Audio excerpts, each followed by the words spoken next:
4 दिसंबर 1872 Atlantic ocean British ship दी ग्राटिया अपने routine पर आगे बढ़ रहे थे। समुद्र शांत था, हवाएं नॉर्मल थी और क्रू के लिए यह एक आम सफर जैसा ही लग रहा था। लेकिन फिर कुछ ही देर बाद उसकी नजर दूर समुद्र में एक अजीब सी शिप पर पड़ती है। पहली नजर में यह कोई बड़ी बात नहीं थी, इतने बड़े समुद्र में दूसरा शिप दिख जाए नॉर्मल होता है। लेकिन कुछ देर बाद कैप्टन डेविड मोरहाउस को लगा इस शिप में कुछ नॉर्मल नहीं है। शिप सीधा नहीं चल रहा था, वो जैसे कंट्रोल में ही नहीं था। कभी एक साइड मुड़ता, कभी दूसरी साइड, जैसे उसे कोई चला ही नहीं रहा। सेल्स अजीब तरह से लूज थी, डेक पर कोई मूवमेंट नहीं था, ना कोई सिग्नल, ना कोई आवाज, ना कोई रिस्पांस। देई ग्राटिया के क्रू ने सिग्नल भेजा, लेकिन सामने वाले शिप से कोई जवाब नहीं आया। अब कैप्टन मोरहाउस का डाउट बढ़ चुका था। उन्होंने टेलीस्कोप उठाया, शिप को ध्यान से देखा और फिर उनकी नजर शिप के नाम पर गई।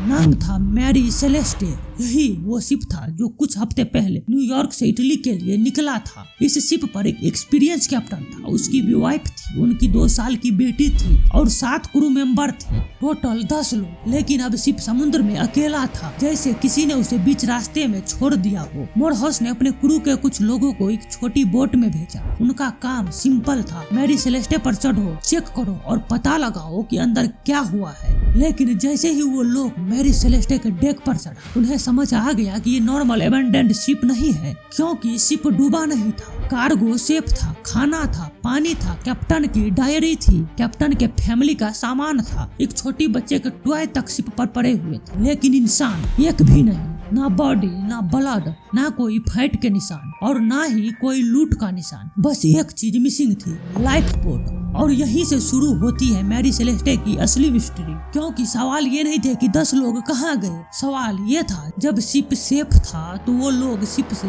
उतरे क्यों। देखिए, मैरी सेलेस्टे कोई ऑर्डिनरी शिप नहीं था। मैरी सेलेस्टे अमेरिका का एक पुराना समुद्री जहाज था जो हवा और सेल्स के सहारे चलता था। लगभग 282 टन की सेलिंग शिप। इसका काम था कार्गो को एक कंट्री से दूसरी कंट्री तक पहुंचाना। 7 नवंबर 1872 को मैरी सेलेस्टे न्यूयॉर्क से निकली। डेस्टिनेशन था जेनोआ, इटली और शिप में लोड थे इंडस्ट्रियल अल्कोहल, टोटल 1701 बैरल्स। ये पीने वाला अल्कोहल नहीं था, ये इंडस्ट्रियल यूज के लिए था। हाईली फ्लेमेबल, हाईली वॉलेटाइल, मतलब ये अल्कोहल बहुत खतरनाक थी। अगर थोड़ा सा भी लीक होता तो उसकी भाप शिप के अंदर भर सकती थी और आग लगने या ब्लास्ट का खतरा बन सकता था। इस शिप के कैप्टन थे बेंजामिन स्पूनर ब्रिग्स। 37 साल के एक्सपीरियंस, रिलीजियस, डिसिप्लिन और अपने काम को सीरियसली लेने वाला आदमी। ब्रिग्स कोई ऐसा कैप्टन नहीं था जो बिना वजह पैनिक कर जाए। वो समुद्र को समझते थे, रिस्क को समझते थे, शिप को समझते थे और इसी वजह से उनका शिप छोड़ने का डिसीजन और मिस्टीरियस हो जाता है। इस जर्नी पर ब्रिग्स अकेले नहीं थे, उनके साथ उनकी वाइफ सारा थी और उनकी 2 साल की बेटी सोफिया भी थी। इसीलिए ये सिर्फ एक शिप का सफर नहीं था, ब्रिग्स के लिए ये अपनी फैमिली के साथ की एक जर्नी भी थी। न्यूयॉर्क से इटली कार्गो डिलीवर करना था और फिर वापस आना था। लेकिन ब्रिग्स को बिल्कुल अंदाजा नहीं था यह नॉर्मल सा सफर उनकी फैमिली का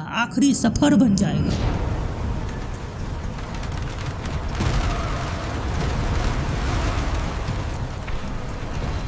अब वापस आते हैं 4 दिसंबर 1872 पर। देई ग्राटिया के क्रू मेंबर मैरी सेलेस्टे के पास पहुंच चुके थे। शिप बाहर से डैमेज नहीं लग रहा था, ना वो डूब रहा था, ना उसमें कहीं आग लगी थी और ना ही अटैक के निशान। लेकिन जब क्रू डेक पर चढ़ा तो उन्हें एक अजीब साइलेंस फील हुआ। ऐसा साइलेंस जो नॉर्मल खाली जगह का नहीं था, ऐसा साइलेंस जिसमें लगता है कि यहाँ कुछ हुआ है, लेकिन क्या हुआ है यह कोई बताने वाला नहीं था। डेक खाली था, कैबिन खाली था, किचन भी खाली था, कैप्टन मिसिंग, वाइफ मिसिंग, उनकी छोटी बच्ची मिसिंग, क्रू मिसिंग, टोटल 10 लोग, सबके सब गायब थे। फिर उन्होंने शिप के अंदर क्लू ढूंढना शुरू किया। कैप्टन की डायरी मिली, लास्ट एंट्री 25 नवंबर की थी, मतलब शिप मिलने से 9 से 10 डेज पहले तक सब कुछ रिकॉर्ड हो रहा था। सारा ब्रिग्स के सेविंग किट शिप पर था, सोफिया के टॉय भी शिप पर थे, फूड था, फ्रेश वाटर था, 6 महीने का राशन था, कार्गो ऑलमोस्ट इंटैक्ट था। 1701 बैरल्स में से 1792 बैरल्स अभी भी प्रेजेंट थे, सिर्फ 9 बैरल्स खाली मिला। और फिर सबसे इम्पोर्टेंट क्लू मिला, लाइफ बोट मिसिंग थी।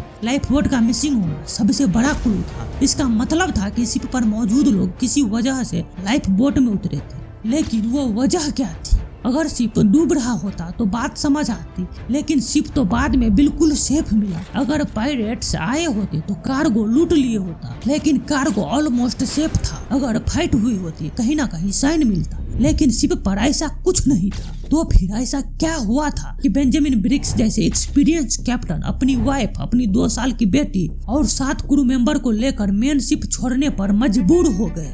और यहीं से मैरी सेलेस्टे की स्टोरी दुनिया भर में फेमस हो गई। न्यूज़पेपर्स ने हेडलाइन बनाई, लोगों ने थियरी बनाई और धीरे धीरे मैरी सेलेस्टे को घोस्ट शिप बोला जाने लगा। लेकिन जब एविडेंस को ध्यान से देखते हैं तो ये थियरी एक एक करके कमजोर पड़ने लगती है। पायरेट्स वाली थियरी सुनने में स्ट्रांग लगती है, लेकिन अगर पायरेट्स आए होते तो वो कार्गो क्यों छोड़ते। एक थियरी ये भी थी कि शायद क्रू ने कैप्टन के खिलाफ बगावत कर दी हो, लेकिन अगर ऐसा हुआ था तो फिर क्रू खुद कहाँ गायब हो गया। इंश्योरेंस फ्रॉड की भी बात कही गई, लेकिन क्या कोई फादर इंश्योरेंस मनी के लिए अपनी वाइफ और 2 साल की बेटी को अटलांटिक ओशियन के बीच रिस्क में डालेगा। और घोस्ट या एलियंस, ये थियरी स्टोरी को इंटरेस्टिंग जरूर बना देता है, लेकिन उनके सपोर्ट में एविडेंस नहीं मिलता। इसीलिए अगर हम डरावनी कहानियों को साइड में रखें, सिर्फ फैक्ट को फॉलो करें, तो ये मिस्ट्री हमें सुपर नेचुरल की तरफ नहीं ले जाती।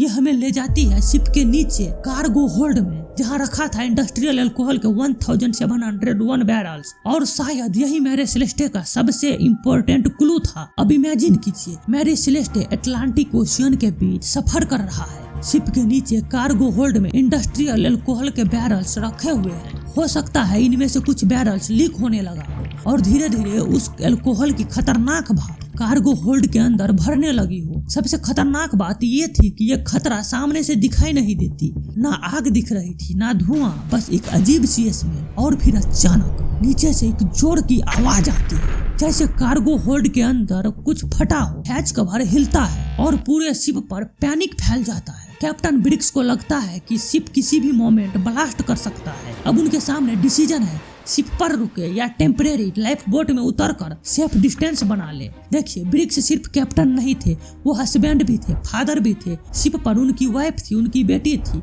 अगर उन्हें लगा होगा कि शिप ब्लास्ट हो सकता है, उन्होंने शायद तुरंत डिसीजन लिया होगा। सब लाइफ बोट में उतरते हैं, थोड़ी देर शिप से दूर रहते हैं। जब खतरा क्लियर हो जाए तो वापस शिप पर आ जाएंगे। और शायद यही सबसे ट्रेजिक पार्ट है। हो सकता है मैरी सेलेस्टे को परमानेंटली अमेंडेंड नहीं किया गया था। हो सकता है शिप को सिर्फ टेम्परेरी छोड़ा गया था। लाइफ बोट शायद एक रोप से मैरी सेलेस्टे के साथ बांधी हुई थी। प्लान ये था कि लाइफ बोट शिप के साथ रहेगी, खतरा क्लियर होगा और सब वापस शिप पर आ जाएंगे। लेकिन अटलांटिक ओशियन इंसान के प्लान के हिसाब से नहीं चलता। हवा तेज हुई होगी, वेव्स बढ़ी होगी और इसी वजह से लाइफ बोट को बांधने वाली रोप पर जोर बढ़ता गया होगा। और अगर वही रोप टूट गई तो लाइफ बोट मैरी सेलेस्टे से अलग हो गई होगी और मैरी सेलेस्टे हवा के साथ आगे बढ़ती रही और लाइफ बोट समुद्र में पीछे छूट गई। एक छोटी सी बोट, उनमें 10 लोग, बीच अटलांटिक ओशियन और रेस्क्यू का कोई चांस नहीं। शायद इसीलिए मैरी सेलेस्टे मिल गई, लेकिन उनके लोग कभी नहीं मिले। मैरी सेलेस्टे की कहानी में शायद कोई घोस्ट नहीं था, शायद कोई मॉन्स्टर नहीं था,